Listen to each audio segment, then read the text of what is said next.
Hello there, Sergeant Magi here in southeast Queensland and welcome back to the channel. Today's video is just a quick one to say goodbye to the outgoing Yamaha FZ6-S phaser and to introduce a new bike to the channel. So without further ado, let's get into it.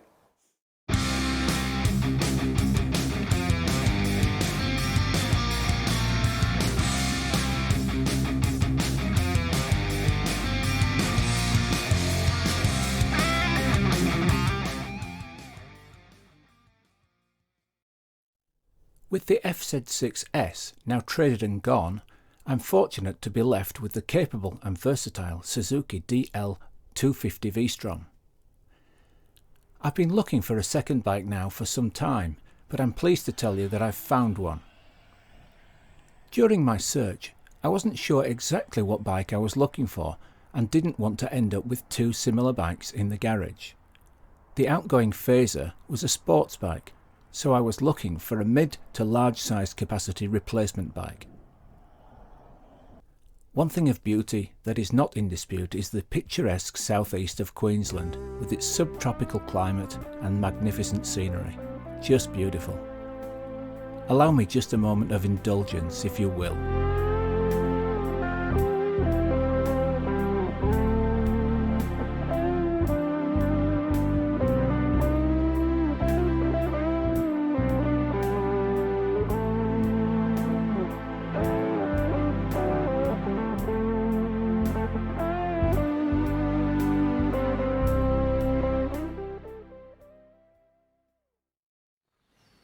So what did we end up with? A 2021 Yamaha MT10-SP. They say that beauty is in the eye of the beholder, and the looks of the new bike have definitely polarised opinions. This is my initial review of the 2-year-old 2021 model year bike. Yamaha's MT10-SP was refreshed and updated in 2022. So mine is the last of the first generation model, with just over 7,000 kilometres on the clock. It features Yamaha's CP4 crossplane engine, which sounds awesome. That, and the abundant torque and power everywhere in the rev range, is what sold the bike for me. The SP model sports a beautiful carbon and blue colour scheme, somewhat visually reminiscent of the R1M SP. This example is tastefully presented and modified by the first owner, who, according to the dealer, kept the bike in his house, in his living room. It was his pride and joy, and he kept it in pristine condition.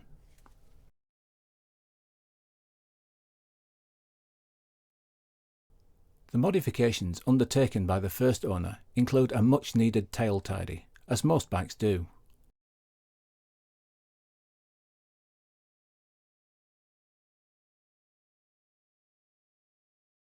One design rubber padding to protect the paint, particularly around the high traffic tank area.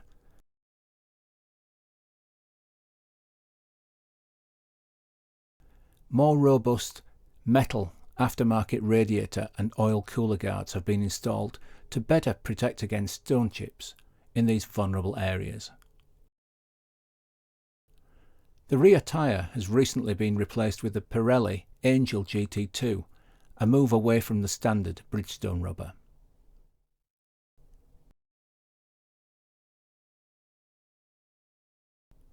So what was the bike like to test ride? In the back of my mind, I knew that it was going to cost me about $2,000 if I dropped it, so I was riding it conservatively. With arms slightly bent, as I used to ride the FZ6, they were snapped straight on opening the throttle with any gusto. I just wasn't ready for 150 horses trying to dislocate my elbows and shoulders. This was a monster of a bike.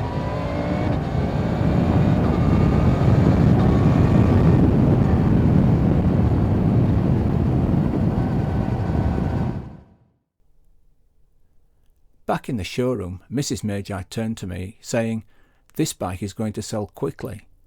And that was all the encouragement I needed to begin negotiations with the sales manager. A catalytic delete had been undertaken, resulting in an illegally loud exhaust note that would before long attract unfavourable attention and might also lead to hearing impairment. After the test ride and successful negotiations, I had the dealer amend this prior modification prior to collection. I'm unsure if the silencer is standard or aftermarket, but it's still plenty loud enough. Despite spending more than twice what I intended in bringing a new bike to the channel, I have absolutely no regrets. The process of new bike procurement has taught me a lesson though, that being, don't tell the dealer you're not exactly sure what you're looking for, even if you're actually not. It leaves the door open to their suggestion, which can get rather expensive.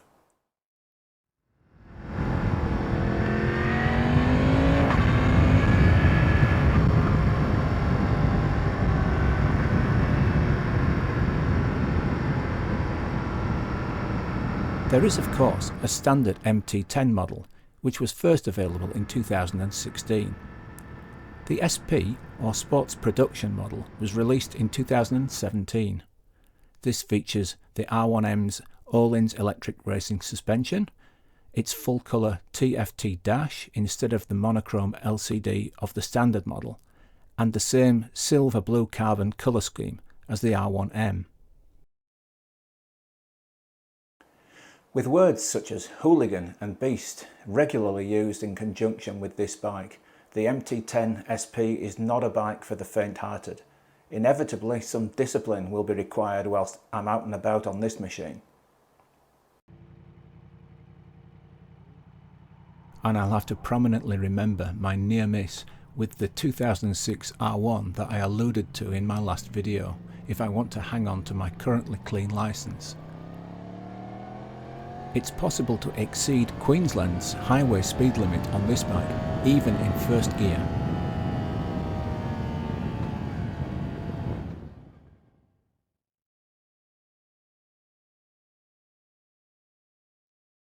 I'll put more comprehensive specs up on the screen here, but suffice to say, this is a phenomenally powerful and lightweight bike, developing 158 brake horsepower at 11,500 revs and 111 newton meters of torque at 9,000 revs in a package weighing 210 kilograms. A quick calculation left me contemplating that this bike has a power to weight ratio in excess of 750 brake horsepower per tonne.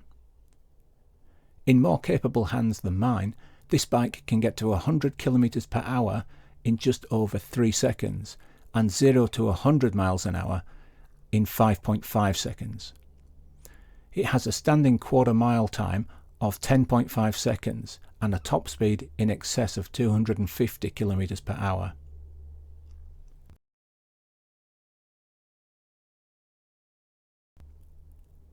The riding position is surprisingly fully upright, with little to no body weight going through the arms. The knees are tucked up a bit, but no more than on the little V-Strom 250. The ergonomics triangle of hands, feet and seat is neutral and very comfortable, so there'd be no problem touring on this bike for good distances. With a seat height of around 825mm, my 5'10" stature can just about flat-foot the bike and can easily support this bike confidently when stationary. Once aboard the bike, the mirrors provide excellent visibility with no vibrations throughout the rev range. Some have called them ugly, but they're functional and effective, and I'm happy with how they look, so I won't be changing them out anytime soon.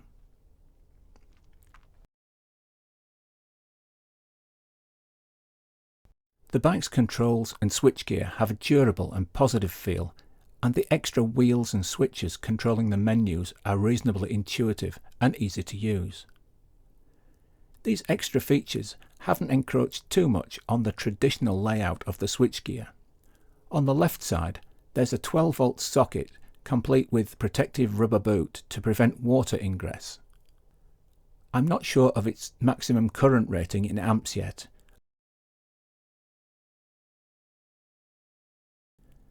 Many have complained about the hard, thin and consequently uncomfortable seat, and I'm wondering if the first owner has swapped it out for Yamaha's comfort version or fitted an aftermarket one, as I have no such comfort issues. It may of course be standard. When seated, the bike feels quite wide, which it is being a 4-cylinder 1000cc, but doesn't tweak my hip joints climbing on and off as previously on the FZ6 did. The ergonomic design of the shaped tank makes it easy to grip with the thighs, particularly with the added protective rubber strips the previous owner fitted around it. The suspension by Öhlins is very comfortable, but reasonably firm, as you'd expect on this sort of bike. It's also the first time I have ridden a bike with semi-active suspension. The whole package is light and the bike turns into corners quickly and precisely. The constantly adapting active suspension makes the sweeping roads an absolute pleasure to ride, and the CP4 engine's uneven firing interval makes music for the ears, albeit those ears well protected every time I ride any bike.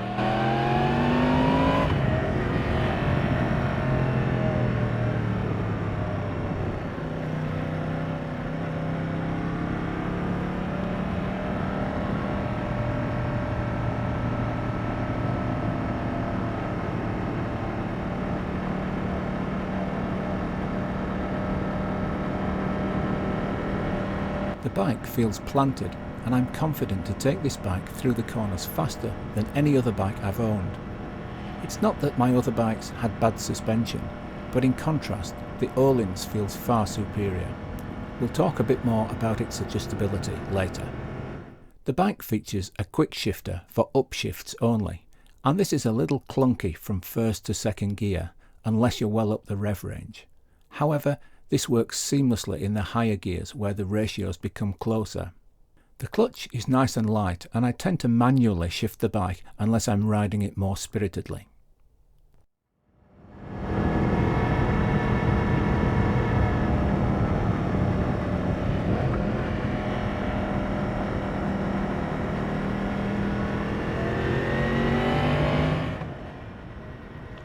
Cruise control comes standard on this bike and can be easily deployed in gears 4, 5 and 6 at speeds between 50 km and 180 km an hour.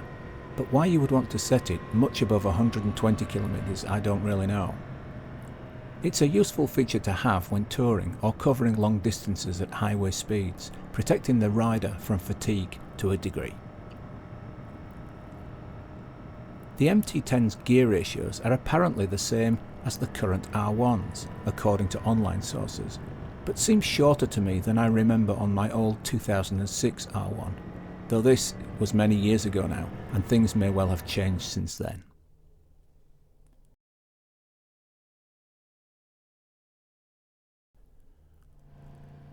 One of the highlights of this bike, other than the CP4 engine, has to be the full-colour TFT screen. It's well laid out, providing the rider with all the required information. Across the top, the tacho changes colour as engine speeds increase. Below 5,000 revs, when you're not trying hard enough, it remains white. Between 5,000 and 8,000, in the mid-range where the engine's most comfortable, you're in the green zone. Above this it changes to orange, indicating an upchange is required. The fuel gauge on the right in blue reads basically full, half or reserve, which is poor and can induce range anxiety. Current speed and gear indicator are pretty central and easy to read. The current modes are arranged along the bottom of the screen.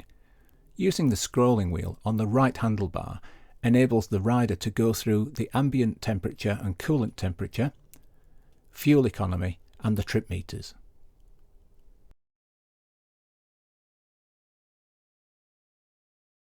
The MT10-SP has a plethora of electronic riding aids, and I'm not going to dive too deeply into these in an unveiling video. Quickly though, these enable the bike's throttle, traction control and suspension response to be set up as desired. Modes A, B, C and D are basically memories to store power modes, traction control and suspension settings for quick selection. On this and many other bikes, the traditional method of throttle cable directly controlling the fueling has been superseded. The cable now controls an electric variable resistor, not unlike a rotary volume control, known as fly-by-wire. The output of this resistor is interpreted by the ECU, which in turn controls the fueling. The power modes PWR 1, 2 and 3 don't limit engine power at all, but rather preset the different degree of rider throttle input rotation needed to provide full engine power. For example, in PWR 3 the throttle has to be opened fully, as on any cable-operated motorcycle throttle, to get full engine power. In PWR 2, full engine power is provided at only 75% throttle input, and in PWR 1, full engine power is delivered when the throttle is rotated to a mere 50%, so selection of the power mode greatly varies the response of the bike to an input from the rider. When brand new to the bike, it seemed at first to have a snatchy throttle, and this was something I would just have to get used to. I thought it may have been a fueling issue, but it turned out to be my clumsy inputs on an unfamiliar machine, with much more power and immediate engine response than I'm used to. I've had to hone my fine motor skills, particularly with the initial throttle application. With a few more hours on the bike, it's no longer an issue unless I'm in power modes 1 or 2, where it can be more of an issue, particularly in the corners where abrupt use of the controls can destabilise the bike somewhat. There are 3 levels of traction control, setting 3 being the most intrusive and will even prevent the front wheel lifting with the throttle pinned. In setting 1 and 2, the bike will wheelie all day, I'm reliably informed. The traction control can even be turned off, but this is not recommended as it's there to help. There are 2 automatic or active suspension settings. A1, the firmer, for track focused riding, and A2 for everyday riding.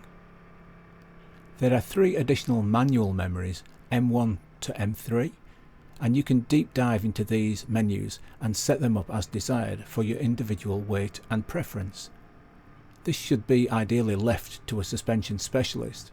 I'm still riding the bike in the more conservative settings while getting used to its character.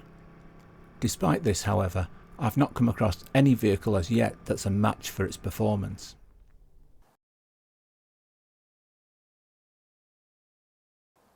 I want to talk about my initial likes and dislikes here. Let's start with the dislikes first. One thing I don't like about this bike is the fuel economy, but you can't have blistering performance and frugality too in one package. Online reviews cite a real-world riding range in the region of 240 kilometres, that's on 17 litres of fuel to empty. That's somewhere between 6 and 7 litres per 100 kilometres. If you're riding more spiritedly, you can easily halve this distance. I realise a comparison here between the MT10 and the V-Strom 250 is uncommon, but it's something I can provide. At 240 kilometres, when the MT10 is empty, the V-Strom has still over 60% of its similarly sized tank left, and a range of 300 kilometres remaining. Both bikes require unleaded 95 fuel, and at today's prices, 240 kilometres on the MT10 will cost you $35 here in Australia. In contrast, 240 kilometres on the V-Strom, which incidentally has none of the thrills, but all of the same enjoyment of riding, costs $15 with no range anxiety, a significant saving, albeit at a more sedate pace. The second dislike is only a minor issue, and is common to most naked bikes, that being the lack of wind protection. This can be quite fatiguing after an all-day ride, particularly at higher speeds. This is no big problem, however, because both Yamaha and others make touring screens for this bike. I'll look into this fairly soon, as currently there's no bubble of calm when riding this bike. Apart from that, there's absolutely everything else to love about the bike. From acceleration to braking, from handling to comfort, from aesthetics to functionality, the controls to the excellent TFT display, and of course, the engine note. It's hard to see how to improve this package from Yamaha, except of course by the improvements they made to the new 2022 model. I hope you enjoyed this short initial review, and thanks again for watching.